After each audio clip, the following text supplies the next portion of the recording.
Un client t'écrit en lettres majuscules. Il est fâché, impatient, inquiet, à bout. Tu veux bien faire, mais ce que tu dis ou ce que tu écris peut soit désamorcer la situation ou mettre de l'huile sur le feu.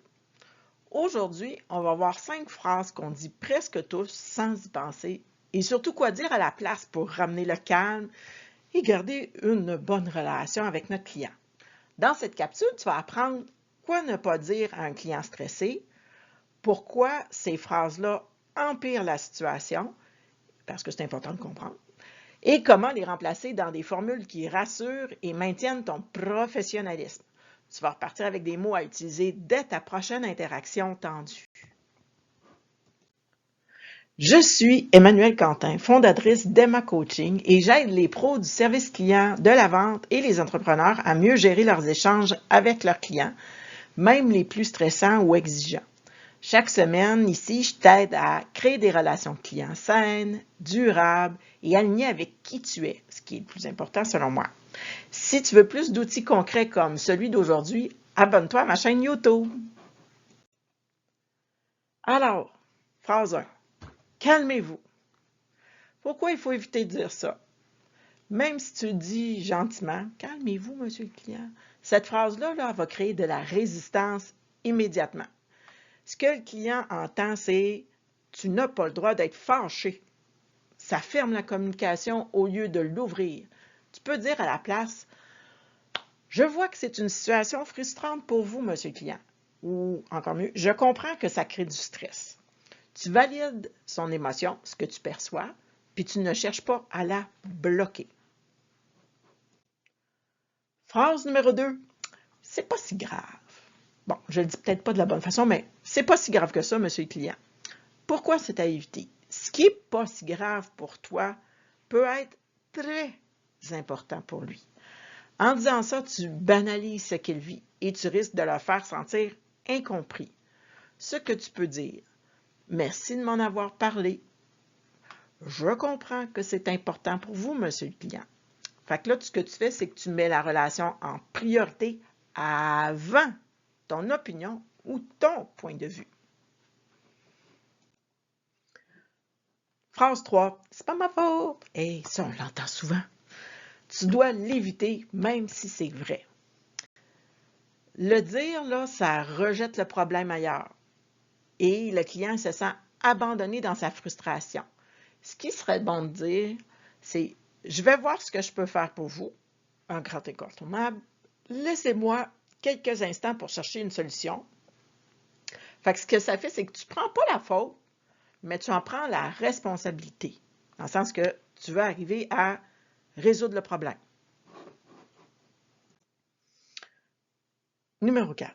Je vous l'avais dit, ou c'était écrit dans le contrat à ne pas dire, parce que même si tu es dans ton droit le plus légitime, c'est une phrase qui va créer un climat de confrontation.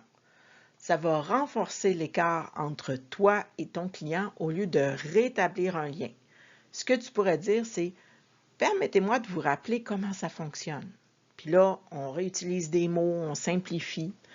Je vous explique ce qu'on avait convenu ensemble. Fait que tu informes, tu clarifies sans accuser ni humilier. Je fais ce que je peux. Bon, je le dis encore d'un ton nunuche, je ne sais pas pourquoi. Anyway, pourquoi c'est à éviter? On croit que démontrer notre bonne volonté, c'est une bonne chose, mais souvent, ça sonne comme un aveu d'impuissance ou un manque de contrôle. Ce que vous pourriez dire, c'est voici ce que je propose comme prochaine étape, ou je suis en train de faire le nécessaire, je vous tiens au courant rapidement. Là, on reprend le contrôle de la situation. Cela, la perception, là, c'est que tu vas faire un suivi, tu vas faire un retour, et surtout, je le redis jamais assez, on ne fait jamais assez de suivi, tu te dois de le faire. Le ton compte autant que les mots. Ce que tu dis, c'est important. Comment tu dis va l'être encore plus.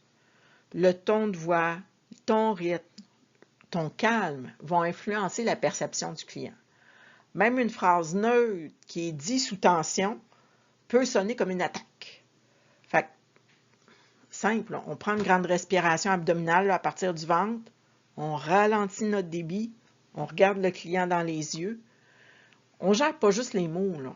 On gère son émotion.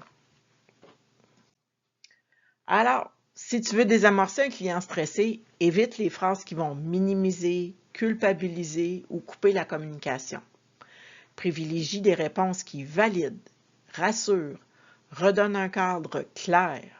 Tu n'as pas besoin d'avoir toutes les réponses, mais tu peux toujours garder un espace sécurisant pour ton client et professionnel.